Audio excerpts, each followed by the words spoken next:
I lost my passport 2 days before our $14,000 family vacation. Mom just texted, "Honestly, we don't care. This trip will actually be better without you." Then my sister sent a photo. Oops, I hid it. My bad. I replied, "Good." Then I secured the house before they got back, and when they returned. My name's Jack. I'm 32, a head chef at a small bistro that smells like garlic and burnt sugar most nights.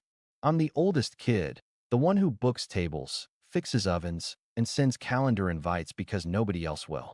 I don't drink much. I live above the restaurant in a narrow apartment with a crooked window and a plant I keep forgetting to water. I save receipts in a shoebox. I label spices. People call me steady, reliable, boring, if you ask my sister Liv. 2 days before the family vacation I planned for a year, I walked into my mom's kitchen and found suitcases open on the floor. Sunscreen, sandals, brand new hats with a resort logo. The kettle was screaming. Mom was laughing at something on Liv's phone. I set a carton of eggs on the counter and said, "I'm doing breakfast burritos for the road. Anyone want mild or spicy?" Liv didn't look up. "Why are you here?" "Because we leave in 48 hours, I said.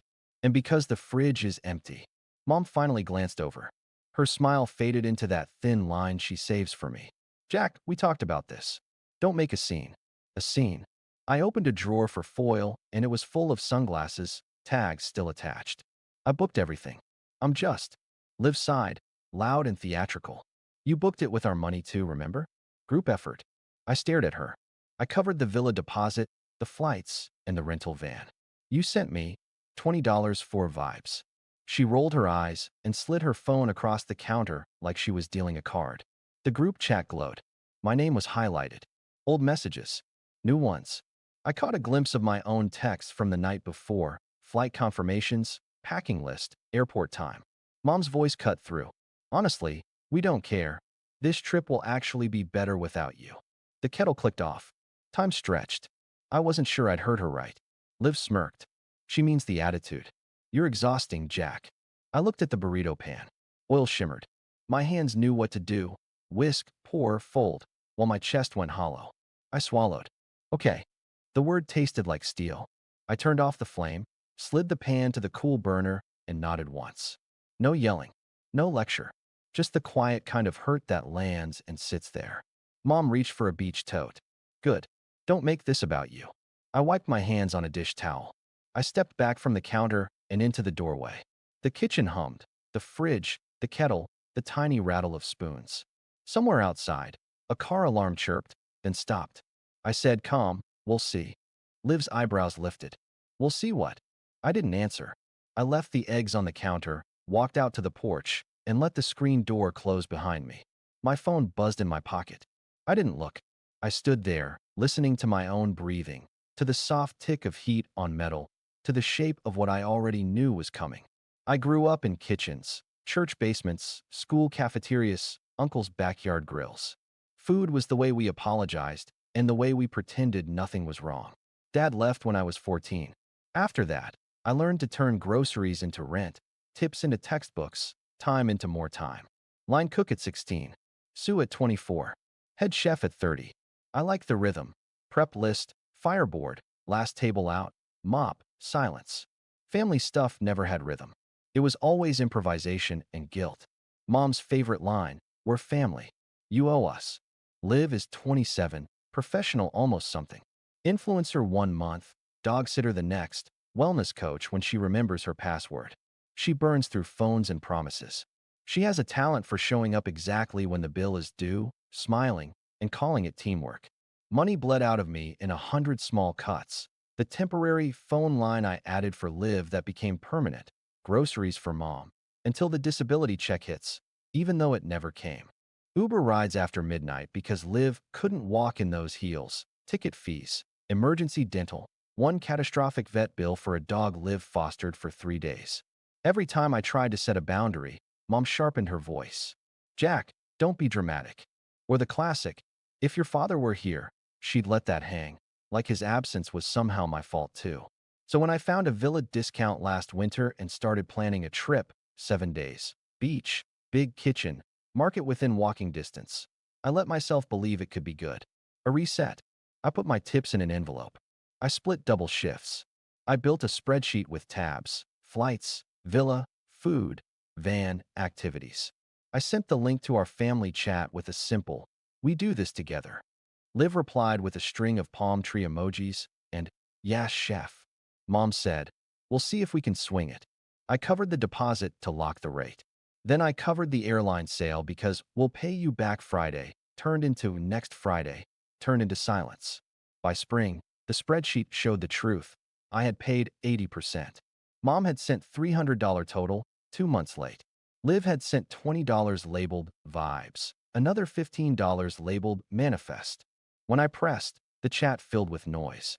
"Mom, you make more than we do." "Liv, exposure counts." "I'm going to tag the villa. You'll get followers."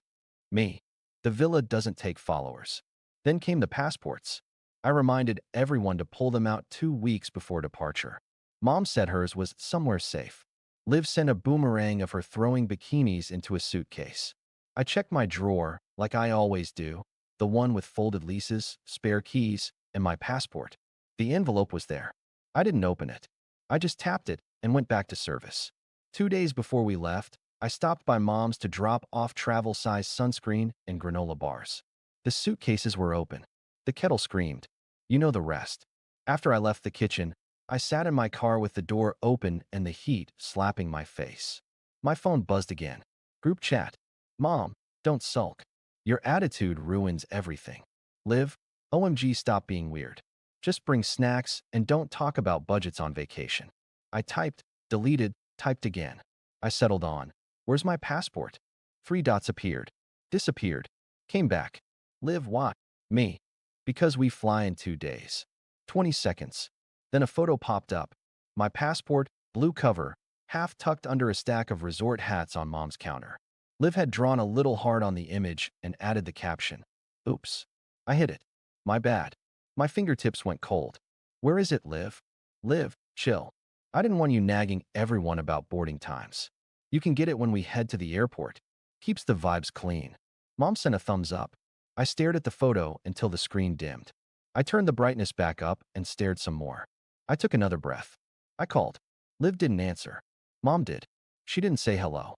"If you start drama about a booklet, we're leaving without you." "It's not a booklet," I said. "It's my passport." "Same difference," she said. "Stop controlling everything." I thought about the spreadsheet, about the deposit, about every time I'd paid and called it love. "Give it back," I said. "Calm." "Honestly," Mom said, voice bright like she was choosing wallpaper. "We don't care. This trip will actually be better without you." The call clicked off. I didn't move. A minute. 5. Somewhere a delivery truck beeped as it backed up. I watched a cloud slide behind the power lines and felt something inside me click into place. Not rage. Not even grief.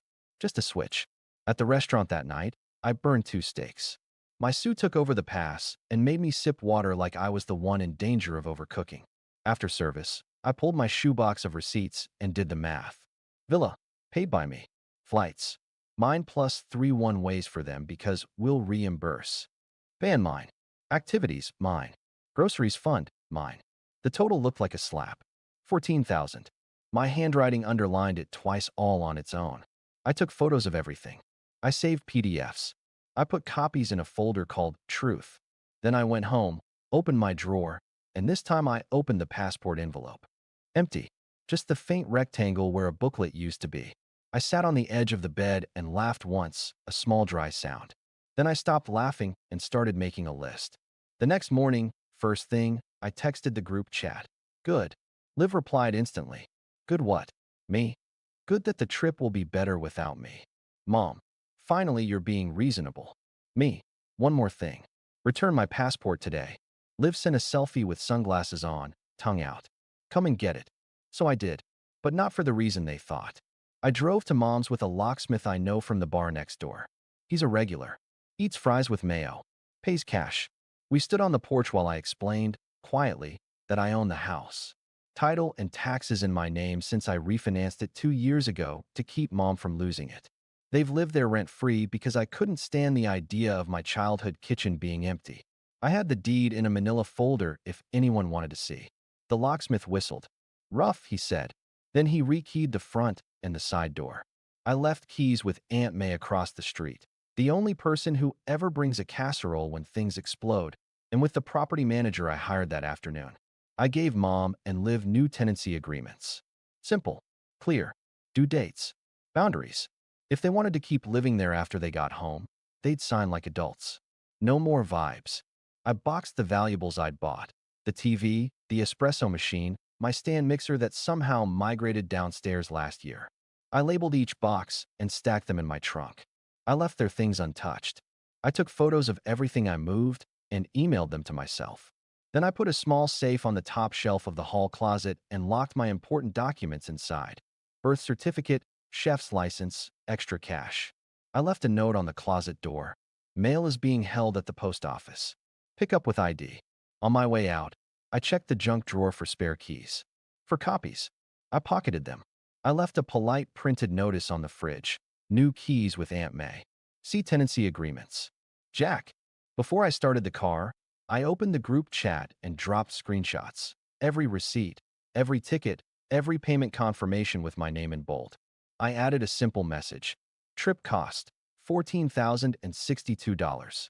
Current balance owed to me, $11,784. I'm not asking for it back. I'm telling you the truth. Liv, you're unhinged. Mom, you can't change the locks. This is my house. Me, it's my house. Title attached. Mail's on hold. Keys with Aunt May. Silence for a beat. Then Liv again. Where's my suitcase? We leave tonight. Me. In your room. Nothing of yours has moved. Mom called. I let it ring out. She called again from Liv's phone. I let that ring too. Then I typed one last thing: I'll be at work. If you want to talk, use words that aren't insults. I went back to the restaurant and did my job. I reduced a pan sauce until it shined. I salted at the lip of the flame so the crystals cracked in the heat. I moved. I breathed. My hand stopped shaking. At closing, I checked my phone. 53 messages I didn't open. One photo I did. Liv, at the airport, eyes red, holding a copy of a lost passport form with a caption: "Look what you made me do." In the background, Mom was speaking to a gate agent like the agent owed her money. I typed, "Good luck," and put the phone face down. They went without me. They pieced together a plan: temporary passport, rerouted flight, fewer days at the villa. The chat went quieter, but not silent. Every few hours, a new complaint would land in my notifications like a fork dropped on tile. Mom, the van place won't release keys to me because the reservation is in your name. Fix it. Liv, the villa says primary guest must be present. Fix it. Me, no. Mom, you're being cruel. Me, I'm being finished. At work, I said the words out loud once to hear how they sounded. I'm finished. My Sue smiled like I'd finally taken a breath after years of holding it. I did the unromantic things. I froze the shared credit card I'd opened to build Mom's credit and paid it off myself so it wouldn't hang over me. I closed the phone line Liv never paid for. I took my name off the utility accounts I'd set up temporarily. I changed the Wi-Fi password at the house and left the new one taped to the router for when they signed the agreements. I put rent at half the market rate. Fair, kind, even. Adult. Aunt May called. Proud of you, she said. They'll scream. Let them. They're on vacation, I said. Then they can scream at the sea, she said, and cackled like the kettle. Day 3, the food rep dropped off an extra case of tomatoes that were too soft for service, but perfect for sauce.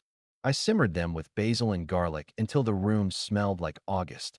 I jarred 6 quarts and wrote "for May" on 2 lids. I carried them across the street after closing. She opened the door before I knocked. You look lighter, she said, ushering me in. I changed locks, I said. About time. She poured tea. Your mother's been telling everyone you trapped them. I left keys with you, I said. She grinned. Oh, I know. I've enjoyed holding them. The villa manager emailed me a polite: we cannot check in any guest without the primary guest present. I replied with an equally polite, understood. Please release the remaining nights, as per policy. She did. The refund, small, partial, hit my card. I put it straight toward the house insurance I'd let slip while funding the dream. On the 4th day, photos hit the chat. Liv posed by a pool with a caption about toxic siblings and protecting your peace. Mom posted a sunset with a Bible verse about forgiveness underlined like it was aimed at me. I didn't reply. I made staff meal, fried rice with scraps of roast chicken, and taught the new dishwasher how to set up a station.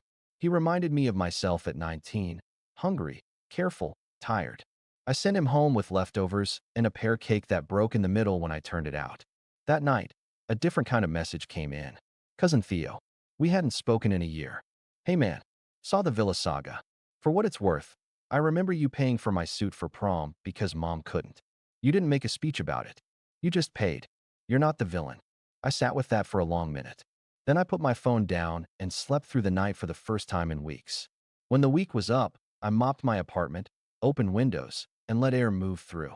I baked a pan of lasagna for myself because feeding everyone else all the time had made me forget I like feeding me too.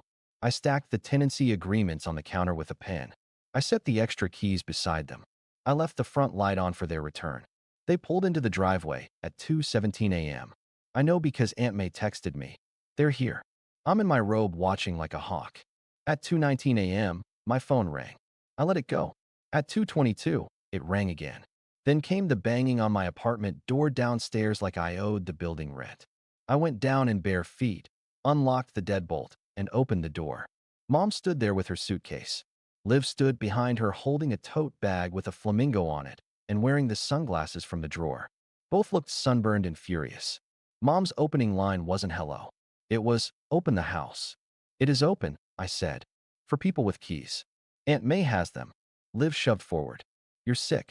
You stranded your own family. You took my passport, I said evenly. I was safeguarding the vibes, she said, not even flinching. I stepped aside and pointed to the counter where the pen and agreements waited under the light. Keys after you sign. 2 copies. Read before signing. Mom snatched a paper, scanned the first line, and scoffed. Rent? You expect us to pay rent for my own house. It's my house, I said, and slid the deed across the counter. It has been for 2 years. Her mouth opened, then closed. She looked at the paper like it was a trick. Liv tapped the page with a nail. Late fees? Are you serious? I'm serious about dates, I said. And about boundaries. Mom dropped the agreement back on the counter as if it burned. We're not signing anything tonight. Then you can stay at a hotel tonight, I said. Aunt May can call you in the morning. Liv laughed without humor. You think you're a landlord now? I think I'm done being a wallet, I said. They left in a flurry of words I won't type. The door shook.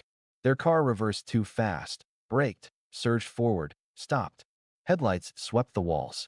I locked the door and stood in the quiet while my pulse slowed. Upstairs, I plated a square of lasagna and ate it cold with a fork. It tasted like salt and tomatoes and relief. The next afternoon, Aunt May texted a photo of 2 signatures on 2 lines. Beneath them, received 2 keys. Her caption, adulting achieved. The following week, I raised my line cook's pay by $1 using the money I wasn't bleeding. I fixed the oven gasket that had been whistling since spring. I called my bank and set up an automatic transfer to a savings account with a name that made me snort when the rep asked for it. I said, call it beach, but real. People noticed the change in me. The regular at table 6 said, you look taller. The produce guy said, whatever you're doing, keep doing it. The dishwasher asked if we could play music during prep. I said yes. And for an hour, every day the bistro sounded like a summer in a city I've never visited. Mom paid rent the first month, late. The second month, on time. Liv started bringing home actual pay stubs from a real job at a pet store. She dropped a Starbucks drink on the porch once with a sticky note that said, for the landlord. I left it there until the ice melted and then poured it on the basil plants out back just to see if coffee makes basil meaner. It does. I didn't block their numbers. I didn't unfriend anyone. I just stopped answering messages that weren't questions and stopped showing up to fix things I didn't break. One night, near closing, Liv came into the bistro alone. No sunglasses. She sat at the counter and ordered the cheapest pasta on the menu and water. I cooked it myself even though the line could have handled it. When I set the plate down, she said, soft. You really weren't coming to the airport, were you? No, I said. She looked at the steam and said, I thought you'd cave. I know, I said. She nodded. I'm still mad. I know, I said again. She forked a bite and chewed and then said, almost like a joke that wasn't a joke, do you hire dishwashers? I pointed at the sign I'd taped to the host stand that morning. We do. She didn't apply. But the next week, She sent me a photo of her first paycheck from the pet store and a text that read, "It's not much. It's mine." I typed good and hit send. Some endings don't feel like fireworks. They feel like a pan cooling on a stove. Quiet. Final. Useful again. I didn't get a beach this year. No easy mornings or lazy afternoons. No photos of my feet in the sand with a caption about gratitude. I got something else. I got my life back. It shows up in small ways. In the silence of my phone at 2 a.m. In the way my shoulders don't live up by my ears anymore.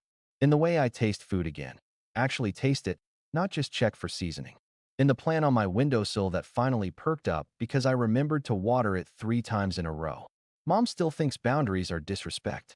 She says it with the same tone she used to say, "Eat your green beans." But she signs the agreements.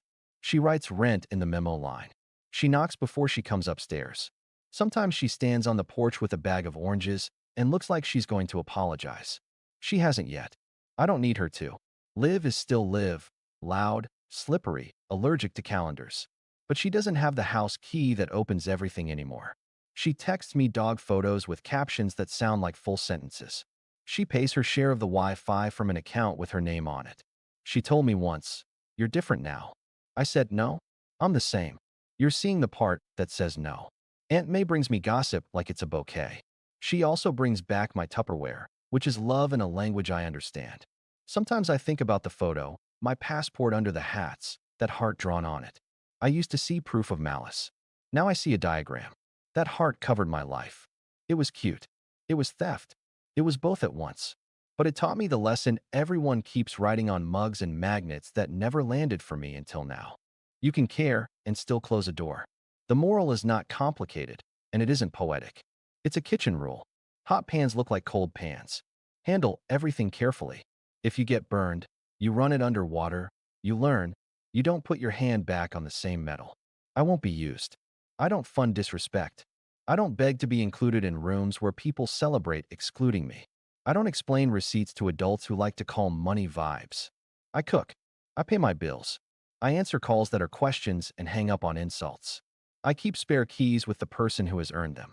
I'll take a beach one day, on my own dime, with people who say please and thank you and mean it. Maybe I'll even bring mom and Liv if the invites come with signed agreements and their passports in their own hands. This time, when the trip gets booked, my name will only be on what I'm willing to carry. The list will be shorter, the suitcase lighter, the food better. And when the plane lifts, I'll look out the window, not for permission or for a text to land, but because the sky is there and I paid for my own seat.